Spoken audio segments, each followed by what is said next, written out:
Inspector Purbright arrived in Belhaven on a morning that appeared to have been agreed upon in advance. The train was punctual without enthusiasm, and the platform presented itself with municipal neatness.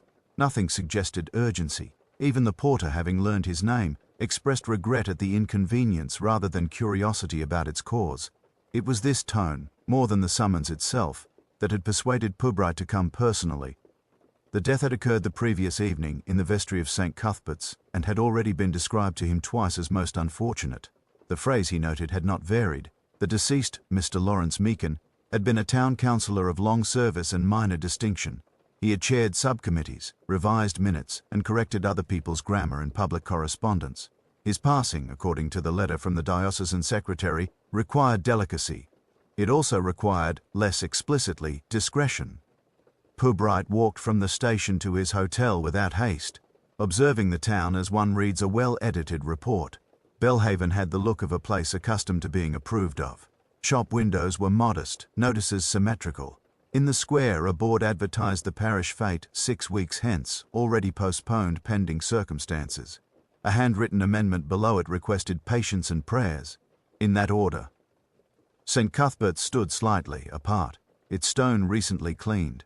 Inside, the air was cool and faintly floral, as though worship had been scheduled. The priest, Canon Whittle, greeted Purbright with an expression calibrated to welcome without inquiry. They spoke briefly of the journey.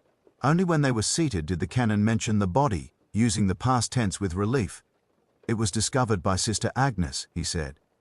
She was at prayer. The statement seemed designed to close rather than open discussion. Purbright asked nothing immediately. He had learned that initial silence often produced footnotes. The canon added, after a pause, that Sister Agnes had been praying in the chapel since early morning, as was her custom. The body, when found, was already beyond assistance. The doctor had been summoned with efficiency and sympathy. And the cause of death? Purbright asked. Natural, said the canon, without emphasis, entirely.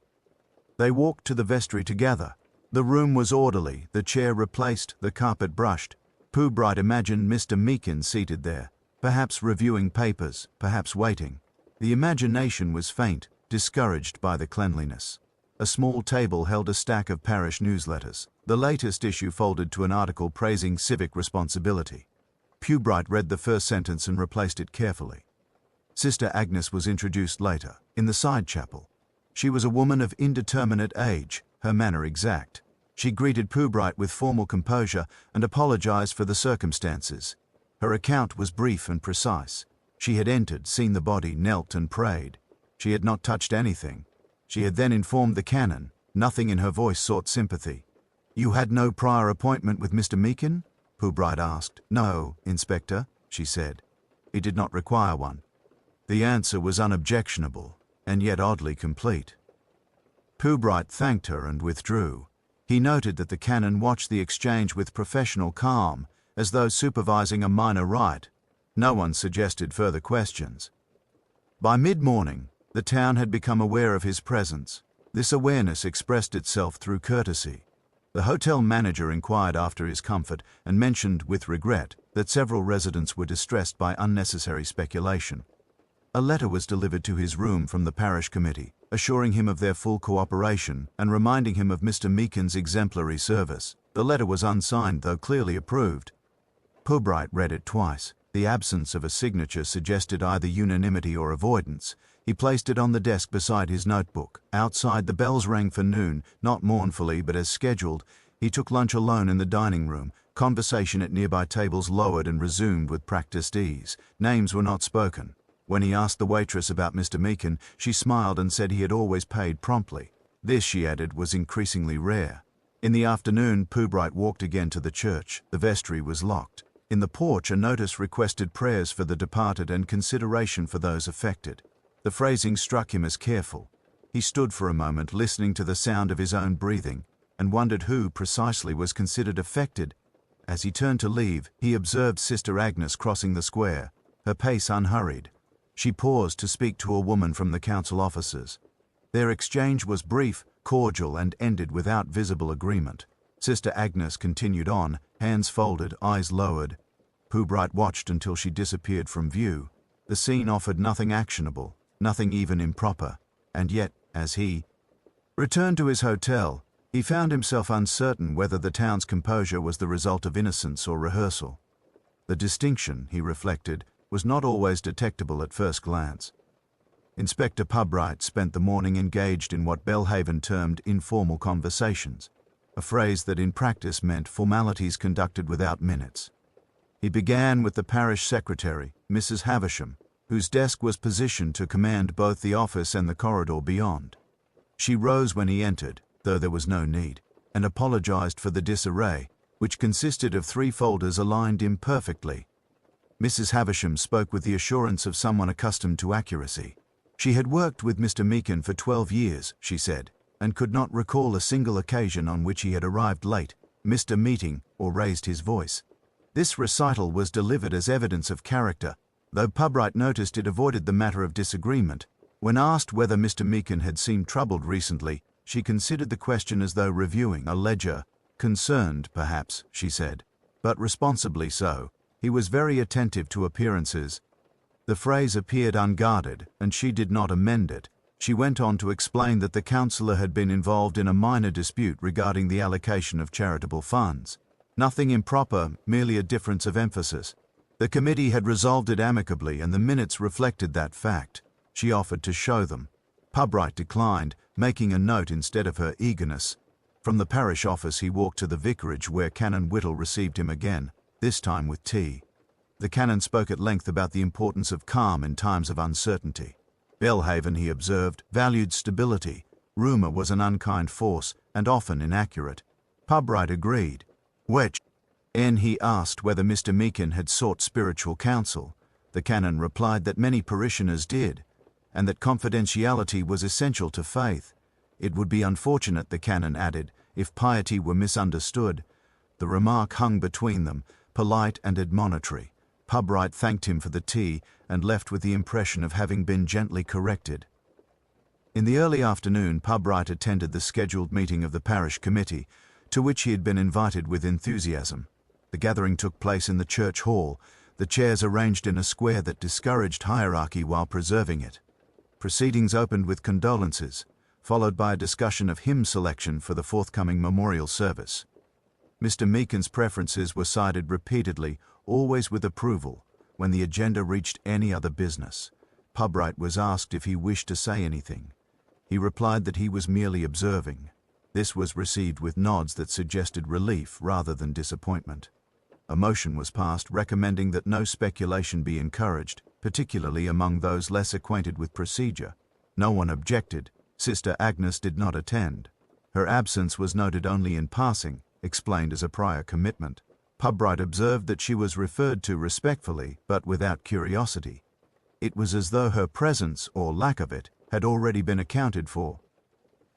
After the meeting he spoke briefly with Mr. Allenby, a retired schoolmaster and committee member. Mr. Allenby expressed admiration for Mr. Meakin's sense of order and regretted the intrusion of external inquiry. "We are not a town that enjoys attention," he said, smiling thinly. "It tends to encourage misinterpretation." Purbright asked what form such misinterpretation might take.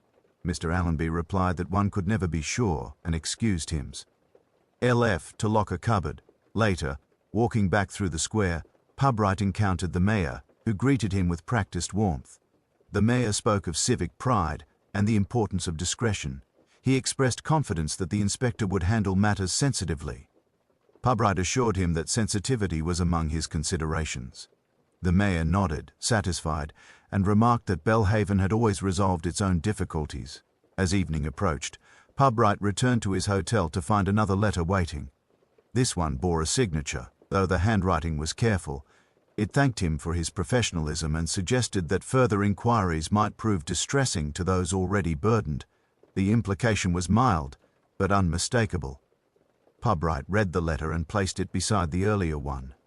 Two expressions of concern, differing only in tone. He reflected that distress in Belhaven appeared to be anticipated rather than experienced. After dinner, he took a final walk. Lights glowed behind drawn curtains. Conversations, if they occurred, were private.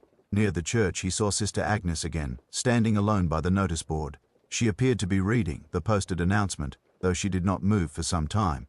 When she noticed Purbright, she inclined her head politely, and walked away without comment. Purbright remained where he was, considering the scene. It was possible, he thought, that nothing lay beneath the surface but well-intentioned caution. It was also possible that the surface itself was the point. As he turned back toward the hotel, he found himself wondering not who had been present in the vestry, but who had ensured that nothing further would be asked. Inspector Purbright began the third day with correspondence. Belhaven communicated most freely on paper, and he found the Morning Post instructive. 2 letters concern the forthcoming memorial service, one requesting a particular hymn, the other correcting the spelling of the deceased's middle initial. Neither acknowledged the investigation directly. Both assumed continuity. He read them slowly, noting how grief had been translated into administration. The effect was soothing, and he suspected it was meant to be. After breakfast, he walked to the council offices, where Mr. Meakin had spent much of his time ensuring that matters proceeded in the correct order. Mrs. Havisham greeted him again, this time with less apology and more confidence. She had anticipated his visit, she said, and had prepared several files that might be of interest. These concerned charitable allocations, parish improvements, and a modest disagreement regarding the restoration of a war memorial bench. Purbright leafed through them, while she explained that Mr. Meakin had insisted on propriety even where sentiment might have sufficed. He believed strongly in process, she said. It spared people embarrassment. Purbright observed that process could also distribute it. Mrs. Havisham smiled, uncertain whether this was agreement or humour, and adjusted a folder. When he asked whether Mr. Meakin had expressed dissatisfaction with anyone recently, she paused before answering. He was not a man who complained, she said. He preferred to correct. The distinction appeared important to her. She added that he had written several letters in the weeks before his death, all of them courteous. One, she recalled, had concerned a misunderstanding with the parish regarding access to the vestry. She could not recall the details, only that it had been resolved. Resolved, Purbright noted, was a word that implied finality without explanation. From the council offices, he walked to the post office, where the retired postmistress, Mrs. Lyle, was said to be collecting a parcel. Shh! E. greeted him with restrained interest and asked whether the town had been helpful. Purbright replied that it had been most accommodating. Mrs. Lyle nodded as though reassured. I always said Lawrence was too careful, she remarked without prompting.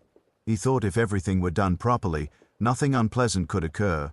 Purbright asked whether she meant unpleasant in a personal sense. Mrs. Lyle considered this, then said she supposed she did. She recalled seeing Mr. Meakin near the church one evening, speaking with someone in low tones. She could not say who. When Purbright asked whether it might have been Sister Agnes, Mrs. Lyle demurred. She keeps to herself, she said, and people allow her to. The allowance, Purbright reflected, might have been conditional. In the afternoon, he visited the vicarage again. Canon Whittle received him in the study, where shelves of orderly volumes suggested discipline rather than devotion. The canon spoke readily about Mr. Meakin's sense of duty and his occasional impatience with what he termed ambiguity. When Purbright mentioned the letter regarding vestry access, the canon acknowledged it. There was a question of keys, he said. Nothing more. Keys, Purbright observed, often represented more than access. The canon smiled politely and agreed in principle, though he saw no relevance. He reiterated that Sister Agnes had acted entirely within her vocation. Her presence, he implied, had been unfortunate only in its timing. It has caused speculation, the canon said, which I would prefer to discourage. Purbright said he understood. He asked whether Sister Agnes had been informed of any concerns. The canon replied that she had been advised to rest, temporarily, at another convent. This was described as kindness. As evening approached, Purbright sat in the hotel lounge reading the local newsletter. An editorial praised D.I. Scretion as a civic virtue. Letters to the editor expressed confidence in the town's institutions. One mentioned that Belhaven had always resolved its own matters quietly. He folded the paper and looked out at the square. Sister Agnes crossed it, carrying a small case. No one accompanied her. She paused briefly at the church gate, then continued toward the road. Her departure was unremarked. Purbright watched until she was gone. He could not say what, if anything, had been settled by her absence, but he was increasingly certain that Belhaven's concern was not for truth, but for the preservation of its manor. The question, he thought, was whether manor alone could be held accountable. Inspector Purbright found that Belhaven, deprived of Sister Agnes, had not grown quieter but more efficiently silent. The town appeared to have agreed upon an interval of reflection, which expressed itself through tidiness and improved punctuality. Notices were removed promptly. Conversations concluded before ambiguity could intrude. Even the weather seemed to comply, remaining politely undecided. He spent the morning revisiting those he had already met, less for information than for emphasis. Mrs. Havisham received him with a suggestion that everything relevant had been provided. She spoke kindly of Sister Agnes's departure, describing it as sensible and restorative. When Purbright asked who had suggested it, she replied that such things tended to suggest themselves when propriety required. At the council offices, a clerk mentioned that Mr. Meakin's papers had been archived sooner than usual to prevent confusion. Purbright asked to see them. The clerk hesitated, then produced a thin folder containing correspondence of limited interest. Several letters referred to anticipated difficulties without specifying their nature. Each ended with reassurance. Purbright remarked that rants appeared frequently in Belhaven's records. The clerk agreed, adding that it helped people sleep. At midday, Purbright lunched with Mr. Allenby, who had invited him as an act of civic courtesy. The meal proceeded without incident. Mr. Allenby spoke of his years in education and his belief that discipline was best maintained through example rather than enforcement. Purbright asked whether this applied equally to adults. Mr. Allenby smiled and said that adults preferred to believe so. Conversation turned briefly to Mr. Meakin. Mr. Allenby described him as conscientious to a fault, a phrase offered as praise. He recalled a disagreement over the wording of a parish appeal, in which Mr. Meakin had insisted upon removing a sentence that implied urgency. Urgency, Mr. Allenby said, encourages questions. Purbright noted the remark, and Mr. Allenby looked momentarily thoughtful, as though surprised by his own candor. In the afternoon, Purbright returned to St. Cuthbert's. Canon Whittle was absent, attending to diocesan matters. The church was open, unattended, and immaculate. In the vestry, Purbright stood where the body had been found. He imagined the scene again, this time less abstractly. A conversation interrupted, perhaps unwelcome. He noticed a faint scuff on the floor near the table, easily overlooked, and wondered how long it had been there. As he left, he encountered the mayor, who appeared by coincidence. The mayor inquired whether Purbright was making progress. Purbright replied that he was becoming familiar with the town. The mayor seemed pleased. He spoke of Belhaven's reputation for harmony and expressed hope that nothing would disturb it unnecessarily. Purbright said that reputations were resilient.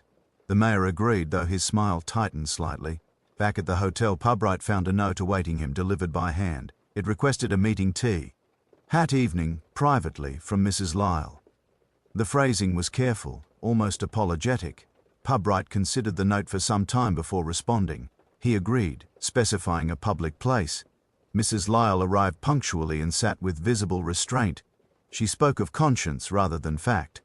She said that Mr. Meakin had once asked her opinion about a letter he intended to send, concerning conduct unbecoming to an office holder. He had not named the recipient. He had seemed troubled, she said, less by the behavior than by the likelihood of exposure. Purbright asked whether the letter had been sent. Mrs. Lyle said she did not know, but doubted it. Lawrence disliked disorder, she said, and disorder includes consequences. When she left, Purbright remained seated, reflecting. The town had removed Sister Agnes, archived papers, and rehearsed reassurance, yet something had resisted completion. As he returned to his room, he realized that Belhaven's anxiety was not about the death itself, but about the possibility that someone had nearly spoken plainly, and might yet have been heard. Inspector Purbright observed that Belhaven, having adjusted to absence, now rehearsed normality with renewed purpose. The memorial service was announced with appropriate solemnity, its details circulating before questions could attach themselves. Hymns were selected, readings approved, and seating arrangements quietly debated. The town's energy had found a permissible outlet.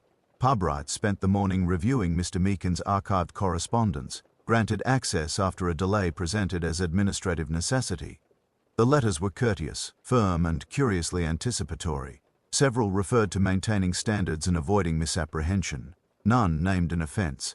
One draft, unsigned and unsent, requested a meeting to clarify a matter best resolved privately. The addressee was left blank. Mrs. Havisham hovered nearby, offering context without being asked. She remarked that Mr. Meakin often drafted letters he never sent, preferring reflection to escalation. Purbright asked whether this habit had increased recently. She hesitated, then said that stress sometimes encouraged prudence. Prudence, she added, was widely misunderstood. At midday, Purbright encountered Canon Whittle again, who appeared relieved to see him engaged in paperwork rather than conversation. The canon spoke of the memorial service as a healing occasion and expressed hope that its dignity would not be compromised. Purbright assured him that dignity seemed well protected. The canon smiled, accepting this as agreement. They discussed Sister Agnes briefly. The canon reported that she was settling well and had expressed gratitude for the town's consideration. Purbright asked whether she had left of her own accord. The canon replied that the suggestion had been mutual. Mutuality, he implied, was a virtue. In the afternoon, Purbright visited the mayor's office. The mayor received him with cordial patience and offered an update on civic matters unrelated to the investigation. When Purbright mentioned the unsent letter, the mayor frowned slightly and said that Mr. Meakin had been conscientious to the point of anxiety. He suggested that overinterpretation might do harm. Belhaven values proportion, he said. We dislike exaggeration. Purbright noted that proportion depended upon perspective. The mayor agreed, adding that perspective was best maintained collectively. He spoke then of reputation, not defensively, but as one might discuss infrastructure, something requiring regular maintenance. Later, walking through the square, Purbright observed preparations for the service. Notices were aligned. Volunteers practiced subdued efficiency. Mrs. Lyle stood near the church steps, watching. "Which?" On Purbright approached, she greeted him with reserve and asked whether matters were proceeding satisfactorily. He replied that they were proceeding. She hesitated, then mentioned that she had remembered something further. Mr. Meakin, she said, had once remarked that silence could be misread as consent. At the time, she had thought it philosophical. Now she was less certain. Purbright asked whether he had said this in reference to any particular matter. Mrs. Lyle shook her head, apologizing for the vagueness. As evening fell, Purbright returned to his hotel to find a parcel awaiting him. Inside was a copy of the parish newsletter from 3 months prior, its relevant passage marked.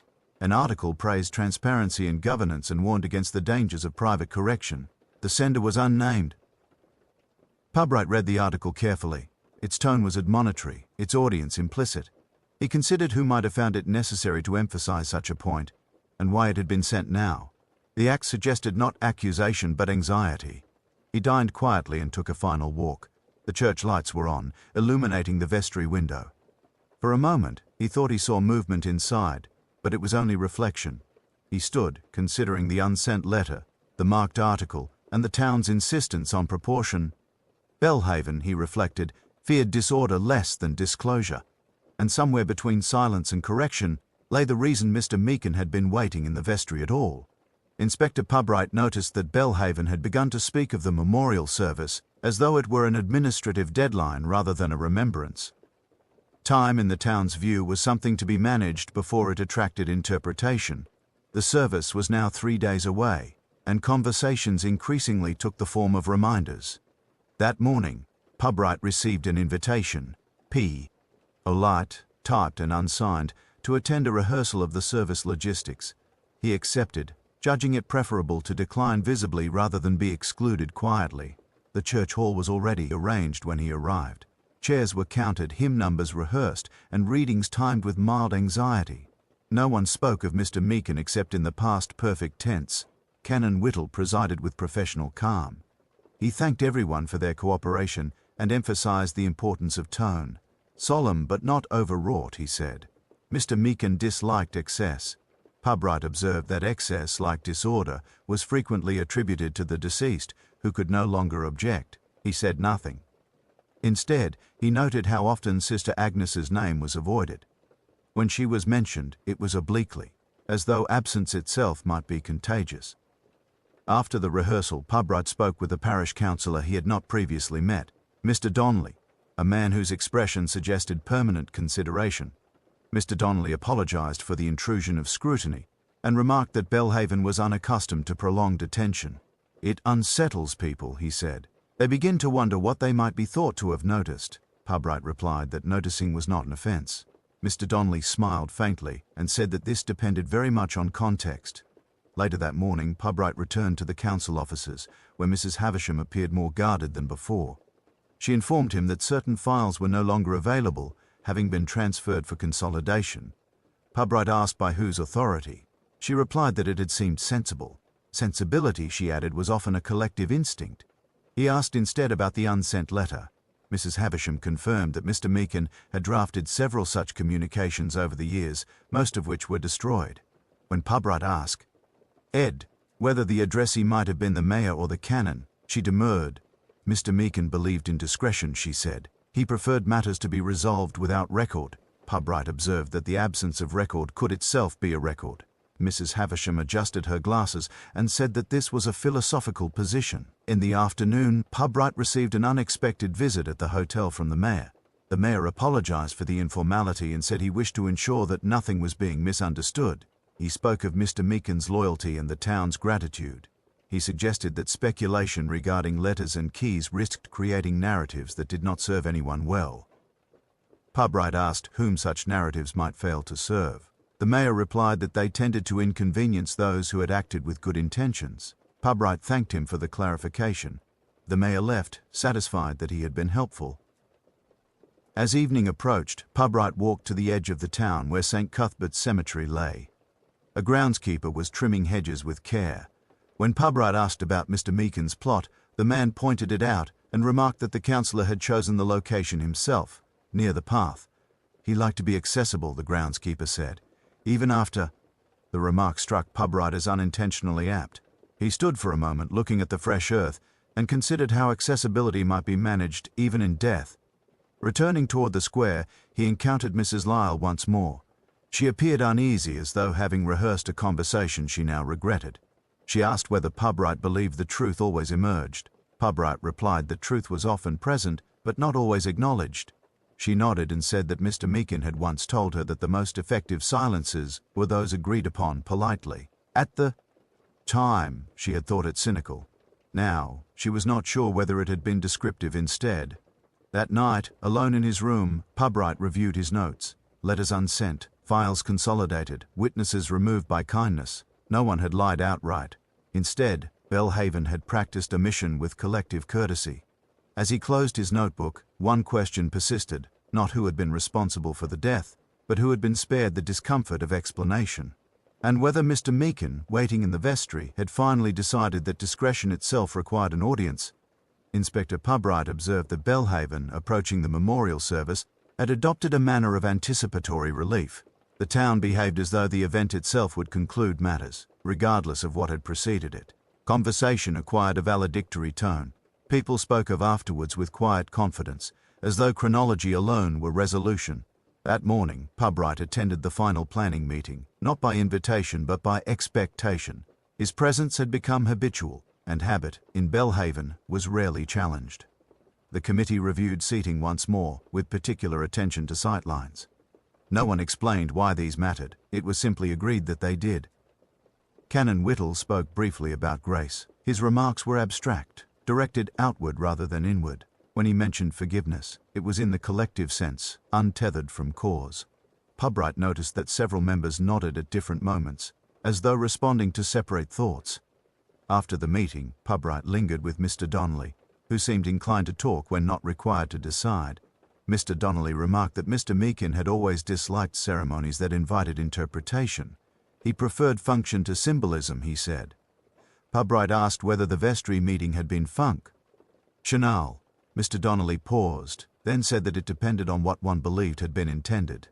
At midday, Purbright received a call from the diocesan office, inquiring whether matters were nearing conclusion. The voice on the line was courteous, the concern administrative. Purbright replied that clarity was a process. The voice agreed, though it sounded unconvinced. In the afternoon, Purbright returned once more to the council offices. Mrs. Havisham appeared, flustered, a condition she disguised with efficiency. She informed him that an envelope had been found among Mr. Meakin's effects, misfiled and overlooked. She produced it with visible reluctance. The envelope was sealed but unaddressed. Inside was a single sheet of paper bearing no salutation. It contained a list of dates and brief notations. Conversation postponed, agreement assumed, silence interpreted. The final entry read simply, vestry. Mrs. Havisham said she could not account for it. Purbright asked whether the handwriting was Mr. Meakin's. She said it appeared to be. When asked why it had not been destroyed, she replied that perhaps it had been forgotten. Forgetting, she added, was sometimes an act of mercy. Purbright thanked her and left. Outside, the square was busy with subdued activity. Floral arrangements were being positioned with care. The notice board had been updated to include the service details in bold print. Someone had added, in smaller handwriting, "All welcome." Purbright wondered whether this was reassurance or instruction. As evening approached, he encountered the mayor again, who appeared thoughtful. The mayor asked whether anything further was required of him. Purbright replied that cooperation had been exemplary. The mayor smiled, relieved, and said that Belhaven had always valued unity. "Unity," Purbright said, "can be demanding." The mayor agreed, though he did not elabor. He glanced toward the church, then excused himself. At dusk, Purbright stood alone near St. Cuthbert's. The vestry window was dark. He imagined Mr. Meakin there again, not waiting but preparing, making notes, listing omissions, considering whether silence could still be maintained with dignity. The list in his pocket suggested otherwise. As Purbright turned away, he noticed Mrs. Lyle watching from across the square. She did not approach. Instead, she nodded once, a gesture neither greeting nor farewell. Purbright returned it, uncertain what had passed between them. He walked back to the hotel under the steady lamps, reflecting that Belhaven had not concealed a crime so much as a conversation. The question that remained was not why Mr. Meakin had died where he did, but whether his final act had been restraint, or a last unsuccessful attempt to speak plainly in a town that preferred agreement to articulation. Inspector Purbright found that the day of the memorial service arrived with an efficiency that bordered on relief. Belhaven had organized itself into readiness, and the organization itself seemed to offer comfort. Order, once restored, permitted people to behave as though nothing further were expected of them. The church filled gradually, parishioners taking their seats with deliberation. There was little conversation, and what there was concerned logistics rather than loss.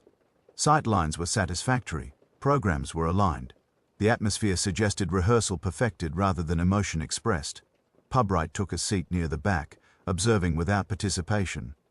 Canon Whittle conducted the service with measured clarity. His words were general, inclusive, and careful to avoid specificity. Mr. Meakin was praised for service, discretion, and loyalty. No mention was made of difficulty, conflict, or doubt. Forgiveness was invoked without context, like a familiar phrase whose meaning had been agreed upon long ago. Purbright noted who attended and who did not. Sister Agnes was absent, as expected. Mrs. Havisham sat near the front, her expression composed. The mayor bowed his head at the appropriate moments. Mrs. Lyle sat alone, hands folded, attentive but unsmiling. When the congregation sang, their voices blended competently, without enthusiasm. Afterwards, people lingered in the churchyard, speaking in low tones. Condolences were exchanged efficiently. Several parishioners thanked Canon Whittle for a dignified service. Dignity, Purbright observed, had become the town's highest aspiration. He spoke briefly with Mr. Donnelly, who remarked that it was a comfort to see matters concluded. Purbright replied that conclusions were sometimes provisional. Mr. Donnelly smiled politely as though indulging a theoretical point. The mayor approached next, expressing gratitude for Purbright's sensitivity. He suggested that Belhaven could now return to its usual concerns. Purbright said he hoped so. The mayor appeared reassured, and the conversation ended without difficulty. As the crowd dispersed, Purbright noticed Mrs. Lyle watching him. After a moment she approached, her manner restrained. She said she had hoped the service might clarify matters, but found herself uncertain. Purbright replied that clarity often arrived quietly, if at all. Mrs. Lyle nodded, then said she had remembered one final detail. She recalled that on the afternoon before his death, Mr. Meakin had asked whether she believed people preferred silence to correction. She had replied that silence was easier. He had said nothing in response, only thanked her. Mrs. Lyle wondered now whether that had been sufficient. Purbright thanked her and walked with her to the gate. She did not continue the conversation. Instead, she asked whether he believed the town would change. Purbright said that towns rarely did, though individuals sometimes reconsidered their positions. Mrs. Lyle seemed to accept this, though without comfort. Later, alone in the vestry, Canon Whittle tidied papers with methodical care. Purbright, passing by, observed the action without comment. The canon remarked that it was a relief to restore the room to its proper use. Purbright asked whether it ever served another purpose. The canon paused, then said that it was primarily functional. Outside, the square returned to its familiar rhythm. Notices were removed. Volunteers departed. The parish newsletter would report the service as a success. Purbright returned to his hotel, where he reviewed his notes one final time. There was no evidence of violence, no overt crime. Mr. Meakin had died naturally, interrupted perhaps by conversation, perhaps by decision. The town had responded not by inquiry, but by coordination. Silence had been arranged, maintained, and commemorated. As Purbright prepared to leave Belhaven the following morning, he found himself considering the list discovered in Mr. Meakin's papers. Silence interpreted. The phrase lingered. Interpretation, he knew, was a form of responsibility. The question that remained was not whether Belhaven had something to hide, but whether it would ever recognize what it had chosen not to hear. Inspector Purbright spent the morning reviewing the materials he had accumulated over the previous week. Belhaven, he noted, had presented itself in layers: correspondence, recollection, rehearsal, and finally, ceremonial completion. Each layer obscured more than it revealed, yet the accumulation of details suggested a pattern more than a conclusion. He made notes quietly, aware that interpretation was as much art as record. He visited Mrs. Havisham at the council offices, ostensibly to clarify a few minor points concerning M.R. Meakin's correspondence. She received him with precise civility, as if her role were both to assist and to signal propriety. Purbright asked whether any letters had been mislaid. She considered the question, and admitted one envelope had been discovered recently, unaddressed and unopened. Its contents, she said, were a list of matters Mr. Meakin had considered unresolved, each entry described with circumspection. The final notation read simply, "Vestry, Review."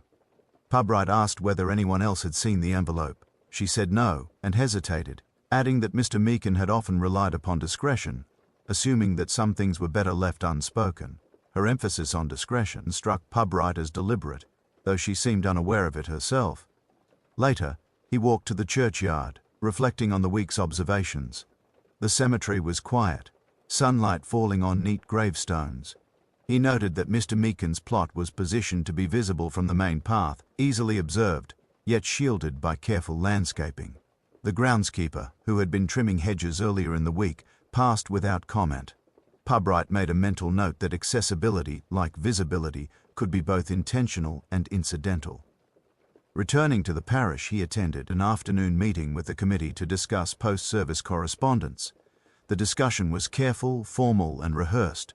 No one mentioned the vestry, the envelope, or the letters, though Purbright suspected these absences were neither accidental nor meaningless. He observed how small gestures, the nod of the head, a pause before answering, an adjusted pen, revealed more than speech.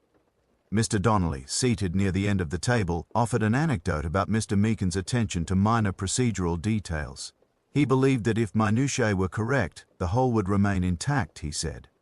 Purbright replied the whole could still conceal irregularities. Mr. Donnelly smiled faintly, as though acknowledging both the observation and its inappropriateness. Later, Purbright walked through the town square. Windows reflected the late afternoon sun. Notices regarding the service were already being removed, and volunteers were collecting hymnals and chairs. Mrs. Lyle was present, standing near the church steps. She watched him briefly, then turned to retrieve a basket, moving with a mixture of purpose and hesitation. Purbright considered whether her attention was accidental or deliberate, and whether she herself was noting what others preferred to overlook. At the hotel, he reviewed the list found in Mr. Meakin's effects. Conversation postponed, agreement assumed, silence interpreted. Each entry was sparse, yet precise. Purbright considered the implications of omission as action. The vestry, he reflected, had been a space not only of administration but of negotiation, and perhaps of observation. The envelope, left unaddressed, suggested intention. That evening he returned to the church. The vestry was dark, but he lingered near the door, listening. No sound emerged except the faint creak of floorboards and a distant bell. The air was heavy with absence. He recalled Mrs. Lyle's remark about silence and the town's preference for it. He understood that what had occurred in the vestry remained unspoken, yet not entirely unknowable. As he walked back through the square, Purbright observed the mayor pausing near the lamp-post. The mayor's expression was carefully neutral, but his hands fidgeted briefly with a folded paper, then rested in his pockets. Purbright wondered whether this small action was conscious or merely habit. The gesture, minor as it was, suggested a tension beneath the town's otherwise impeccable composure. Finally, he returned to the hotel room. opened his notebook and made a single observation. Belhaven's civility was not innocence. It was a network of anticipation, avoidance, and carefully rehearsed propriety. The question that remained was subtle, almost imperceptible, and yet unmistakable. Had the town collectively understood what Mr. Meakin had attempted to signal in the vestry, or had discretion itself preserved a message no one dared acknowledge aloud? Purbright closed the notebook, aware that the answer might lie in the next careful gesture, the unspoken glance, or the faintest hesitation in ordinary conduct. The town, in its polite manner, continued onward, yet something lingered, a detail too slight for public notice, too important to ignore. Inspector Purbright awoke to a morning of unusually even light. The town of Belhaven seemed to have completed its cycle of ceremony, and was now returning to habitual rhythm. Shops opened, windows were polished, and notices were removed from the parish board, leaving the square deceptively empty. Silence, carefully orchestrated, prevailed. He spent the early hours reviewing his notes, reflecting on letters, lists, and conversations. Each entry suggested a deliberate orchestration of civility. Mr. Meakin's unsent correspondence, Mrs. Havisham's recollections, the archived files, and the envelope marked vestry collectively implied intention rather than accident. Purbright considered the weight of absence, a record of what had not been said, yet was present nonetheless. At mid-morning he visited the church once more. Canon Whittle was arranging hymnals in preparation for post-service acknowledgements. The canon spoke of propriety with habitual calm, emphasizing that correct order was itself a form of respect. Purbright asked whether the vestry, now empty, had been used for other purposes. The canon replied that it served primarily administrative function, adding that such functions sometimes required discretion. Purbright noted the precise phrasing. Discretion in Belhaven was both virtue and veil. The canon excused himself, leaving the inspector alone to examine the vestry. The furniture was restored, the floor was swept. A faint scuff remained near the table's leg, previously unnoticed. Purbright crouched, observing it carefully. The mark suggested movement, slight but intentional, as though someone had paused or shifted an object and left no other trace. He considered whether it indicated presence or avoidance, guidance or interruption. Afterwards he walked through the square.